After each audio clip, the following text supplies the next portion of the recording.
আমার চ্যানেলের পক্ষ থেকে সকল বন্ধুদের জানাই আন্তরিক অভিনন্দন। সবাই নিশ্চয়ই ভালো আছেন। আজ আবারও চলে এসেছি আর একটি রেসিপি আপনাদের সঙ্গে শেয়ার করার জন্য। আজকের রেসিপি স্বাদ বদলের। তো আজকে নিয়েছি পটল, ছোলার ডাল আর নিয়েছি ডিম। পটলগুলোকে আমি এখন খোসা ছাড়িয়ে নেব। তো তার আগে খোসা ছাড়ানোর আগে আগার অংশগুলো ফেলে জলে ভিজিয়ে রাখবো। তাহলে যে সবুজ টাইপের একটা আঠালো জিনিস থাকে সেটা হাতে লেগে যায়, ভালো লাগে না।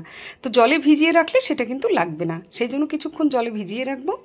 আর এরপরে ছোলার ডালটা কিছুক্ষণ ভিজিয়ে রাখার জন্য একটা বাটিতে জল নিয়েছি আর ছোলার ডালটা দিয়ে দিলাম। এখন কিছুক্ষণ ভিজিয়ে রাখবো। এখানে দেখুন পটল, ছোলার ডাল এবং দুটো ডিম দুটো আমি সিদ্ধ করে নেব।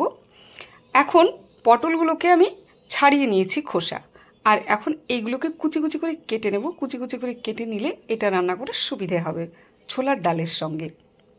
তো সেই জন্য এইরকমভাবে ছোটো ছোটো করে কুচি কুচি করে কেটে নিয়েছি। আর এখন বাটিতে নিয়ে নেব সবগুলো এইভাবে। এখন এগুলো সাইডে রেখে দেব। আর প্রেসার কুকারে যে ডালগুলো আমি ভিজিয়ে রেখেছিলাম সেগুলো কিন্তু দিয়ে দেব। এখানে একটা বড় সাইজের আলু দিয়ে দেব আর একটু জল দিয়ে প্রেসার কুকারে একটা সিটি দিয়ে নেব। হাফ সেদ্ধ করে নেব, মানে একটা সিটি দিলেই ও হয়ে যাবে। আর এরপরে তেল বসিয়ে দিয়েছি আমি, আর পটলটাকে হালকা করে ভেজে নেব।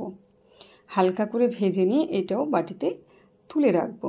যারা আমার চ্যানেলে নতুন নতুন আসবেন অবশ্যই চ্যানেলটি সাবস্ক্রাইব করবেন, ফলো করবেন। ফেসবুক প্রোফাইলে আছে ইসলিয়া বিশ্বাস নামে চ্যানেল, আর ইউটিউবে আছে আইবি কিচেন নামে। যে যেখান থেকে দেখবেন অবশ্যই লাইক করবেন, শেয়ার করবেন, ভালো লাগলে অবশ্যই কমেন্টস করে জানাবেন।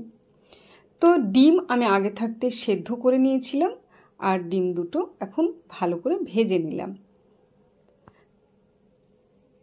এখন ডিমগুলো আমি সাইডে সরিয়ে রাখলাম, আর বাটিতে আমি দিয়ে দিলাম জল, আর সেই জলের মধ্যে দিয়ে দেব এখন হাফ সেদ্ধ করে রাখা পটল, আর দিয়ে দিলাম হাফ সেদ্ধ করা ছোলার ডাল, আলু দিয়ে এখন ভালো করে এটা আবারও সেদ্ধ করে নেব। দিয়ে দেব কাঁচা লঙ্কা গোটা, আর দিয়ে দেব রসুন গোটা, আর এখানে দিয়ে দেব একটা পেঁয়াজ কুচি। দিয়ে সবগুলো একটু মিক্সড করে নিয়ে ঢেকে সেদ্ধ করে নেব আবারও একটু। তো একটুখানি তুলে দেখে নেব, দেখে নিয়ে এটা মোটামুটি একটু উল্টে পাল্টে দিয়ে আবারও কিন্তু এটা ঢেকে দিলাম।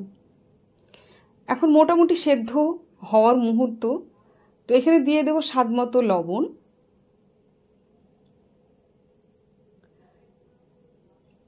দিয়ে আর একটা তেজপাতা আমি এখানে দিয়ে দেব হাফ। গোটা তেজপাতার প্রয়োজন নেই, এখানে হাফ দিলেই হয়ে যাবে। আর ডিমটা সেদ্ধ করে রেখেছি, এটা হাফ হাফ করে কেটে নেব। কেটে এটা সাইডে রেখে দেব। আর এদিকে তেলটা গরম হয়ে গেছে, এখন দিয়ে দেব মশলা বাটা। এখানে আছে আদা, পেঁয়াজ, রসুন, কাঁচা লঙ্কা, সব কিছু একসঙ্গে বেটে রেখেছিলাম। আর এখানে দিয়ে দিলাম জিরে গুঁড়ো, একটু 5 সম্বারা, আর দিয়ে দিলাম একটু লঙ্কা গুঁড়ো, হলুদ গুঁড়ো দিয়ে এখন মশলাটাকে কষিয়ে নেব। মশলাটাকে ভালো করে কষানো হয়ে গেলে সেদ্ধ করে রাখা পটল আর ছোলার ডালটা দিয়ে দিলাম। দিয়ে এখন আস্তে আস্তে এটাকে কিন্তু কষিয়ে নিতে হবে। এটা কষিয়ে কষিয়ে রান্না করলে এটার টেস্টটা ভালো হবে। এটা কষানো মোটামুটি হয়ে এসেছে। এখন এতে জল দিয়ে দেব। এটা মশলা বাটার যে জলটা, সেই জলটা কিন্তু এখানে দিয়ে দিলাম। আর একটু জল এখানে অ্যাড করব, দিয়ে এখন এটা খুব ভালো করে ফুটিয়ে নেব।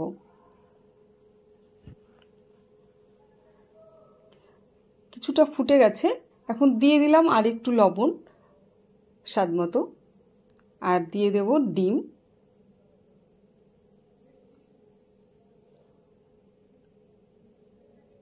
দিয়ে একটু ডিমগুলো ভেতর দিকে দিয়ে দিলাম ভালো করে ফুটিয়ে নেওয়ার জন্য।